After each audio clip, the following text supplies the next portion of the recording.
Assalamualaikum warahmatullahi wabarakatuh. Waalaikumsalam. Sahabat Datar Media, saat ini kita tengah istirahat untuk makan siang dan sudah hadir di tengah-tengah kita Mas Bayu Rahmanto.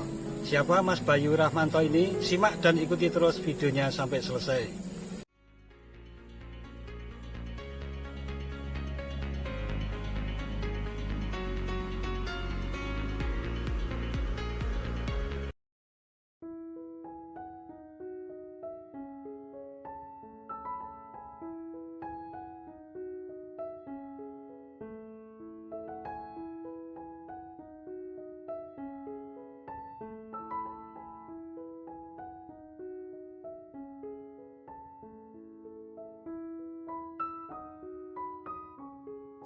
Mas Bayu, selamat siang Mas Bayu. Siang Pak Dahri.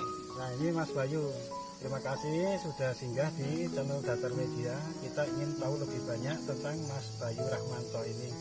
Kalau Mas Bayu Rahmanto ini sendiri dilahirkan di mana dan untuk sekolah jenjang pendidikan sampai lulus S1-nya di mana? Mas Bayu silakan ini dijelaskan secara terperinci. Saya itu lahir di Prabumulih Pak. Prabumulih, teman-teman Sumatera Selatan ya? Ah iya betul, di Sumatera Selatan. Mungkin teman-teman banyak yang kurang tahu itu kan Prabumulih di mana itu. Tapi setidaknya pernah tahu, pernah makan pempek ya Mas? Nah itu, kalau pernah makan itu pempek makanan khas itu dari dekat. Prabumulih atau Palembang. Iya betul. Terus Nah, saya lahir di sana, kemudian dari kecil itu saya besar sampai SMA itu saya di Prabumulih. Kemudian setelah saya lulus SMA, saya lanjut kuliah di Jogja Pak. Oh di kampus, Jogja? Ya betul, di kampus UPN Veteran Yogyakarta, UPN. di teknik geologi begitu. Terus selama menyelesaikan studinya di UPN ini Mas Bayu, ini Mas Bayu pilih tempat tinggal menetap atau pindah-pindah untuk kosnya Mas Bayu? Kebetulan pada saat saya di Jogja itu Pak, saya ngekos, tapi saya bukan tipe orang yang sering pindah-pindah, jadi saya kontrak satu rumah dengan teman-teman itu di dekat kampus. Nah itu sampai lulus saya di sana itu. Kemudian jurusan apa yang dipilih Mas Bayu waktu di UPN Mas Bayu? Nah, saya pilihnya kan karena saya punya visi misi itu, saya pengen menjadi geologis kan. Dari pertama saya tes itu saya cuma tes di UPN dan teknik geologi. Teknik geologi, wow luar biasa ini. Ternyata tekadnya kuat untuk menyandang gelar geologis dan akhirnya terbukti sekarang dia juga seorang geologis muda lagi. Kemudian Mas Bayu, selama di Jogja ini tentunya Mas Bayu pernah ke tempat-tempat hiburan kah, atau tempat kulineran kah, atau tempat wisata? Menurut Mas Bayu, dari tempat kuliner yang paling diminati atau digemari mana dan menu apa Mas secara khusus? Oh, kalau dari tempat kuliner itu banyak Pak, kan kita tahu di Jogja itu tempat makannya itu murah dan juga enak gitu loh. Di pinggiran pun kita enak karena dulu kita masih mahasiswa, jadi ya beberapa kali sering makan di pinggiran lah gitu kan, penyetan, terus kemudian makan di angkringan kan banyak itu di Malioboro itu. Kalau saya sedang bosen di kosan gitu, saya suka keluar malam untuk ya cari kulineran malam lah, makan di angkringan, di alun-alun kidul, minum wedang jahe lah atau ronde. Ternyata lidahnya bisa menyatu dengan menu Jawa. Betul Pak. Kemudian kalau untuk tempat-tempat wisata Mas yang paling sering didatangi dan paling berkesan di mana aja untuk wilayah Jogja nih Mas? Kalau untuk tempat wisata gitu Pak ya, untuk menghilangkan penat itu ke pantai. Di Gunung Kidul kan banyak pantai Pak, pantai Indrayanti lah, pantai Bareng dan sekitarnya. Mungkin sekarang udah banyak pantai baru-baru yang dibuka gitu kan. Iya, kemudian kembangannya luar biasa untuk Gunung Kidul ini sekarang.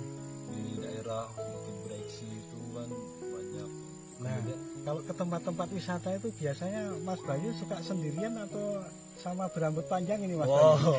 Kebetulan pakai hijab Pak. Pakai hijab. Wow. Iya. Berarti Jadi memang pertahanannya kuat ini Mas Bayu ini. Kalau sama yang pakai hijab biasanya tempat-tempat yang agak romantis kayak Candi Ratu Boko.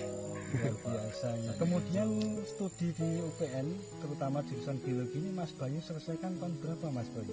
Wah, saya itu kan masuk UPN tahun 2012 Pak. 2012. Kurang lebih sekitar 4 tahun setengah itu, sampai di 2017 awal itu saya selesai S3 2017 awal. bulan Kemudian Januari pas Pak. setelah menyelesaikan studinya di UPN, ini Mas Bayu kemudian kan tentunya terus berkarir ya.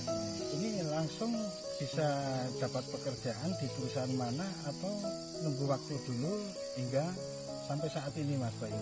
Oh, kalau diceritakan dari awal lulus itu Pak, saya sempet ya namanya pencarian baru masa gitu ya, lagi cari pencarian. itu, kirim email terus berapa kali gagal, seringnya nggak dipanggil perusahaan.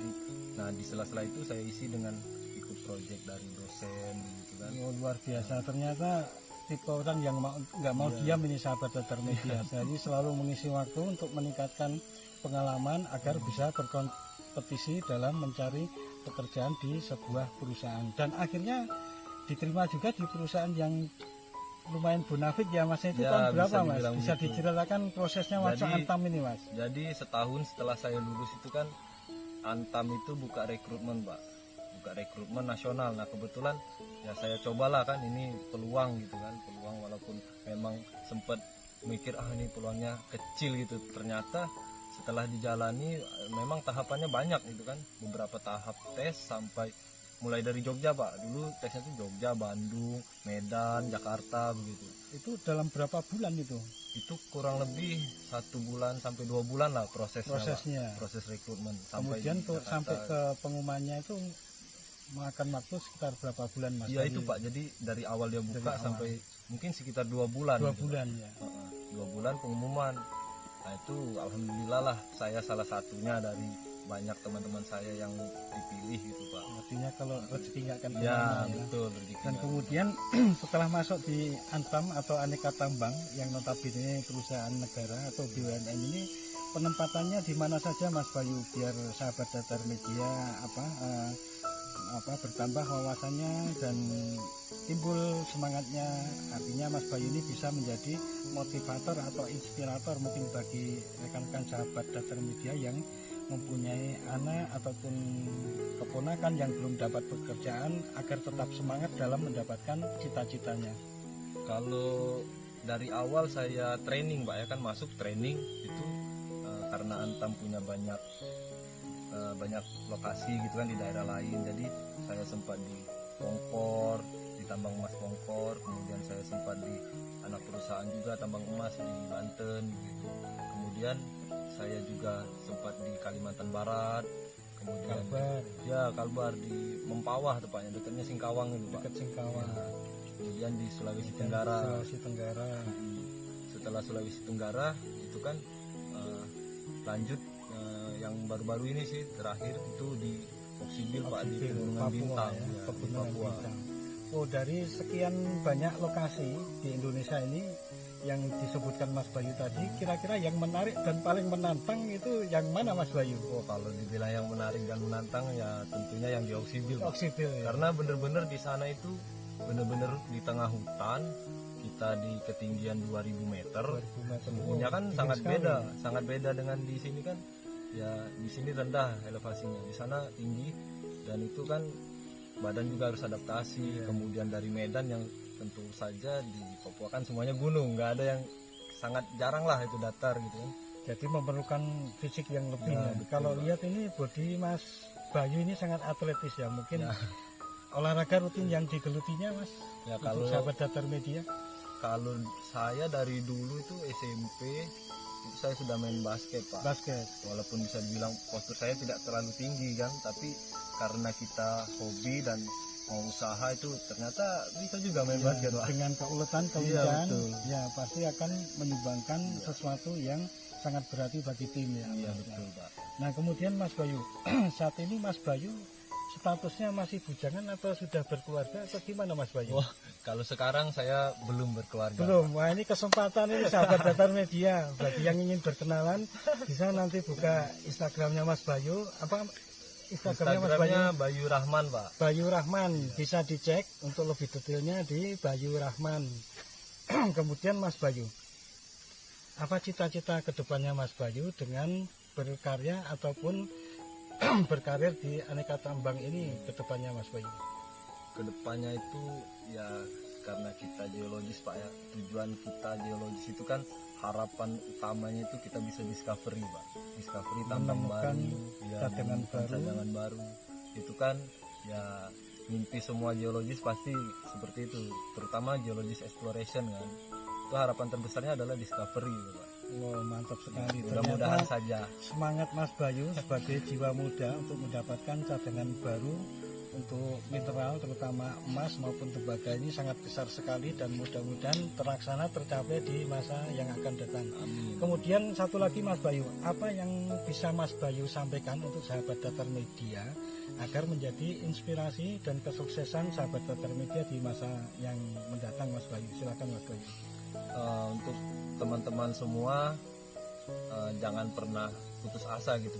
Kerja keras itu pasti ada hasilnya.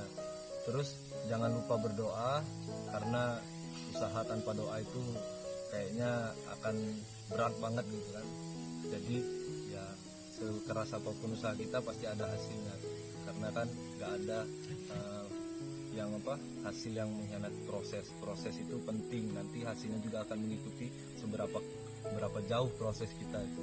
Oh, luar biasa ini prinsip yang dipegang Mas Bayu ini patut untuk ditiru, dicontoh dan diterapkan, sehingga apa yang dicapai Mas Bayu ini tidak lepas dari prinsip yang dia pegang gitu. Nah, demikian bincang-bincang singkat kita dengan geologis muda dari Aneka Tambang Bayu Rahmanto yang berasal dari Prabu Mulih ataupun Sumatera Selatan ini. Semoga menginspirasi kita semua. Jangan lupa subscribe dan tekan tombol loncengnya agar selalu mendapat pemberitahuan video-video terbaru dari Datar Media. Sekian dan wassalamualaikum warahmatullahi wabarakatuh.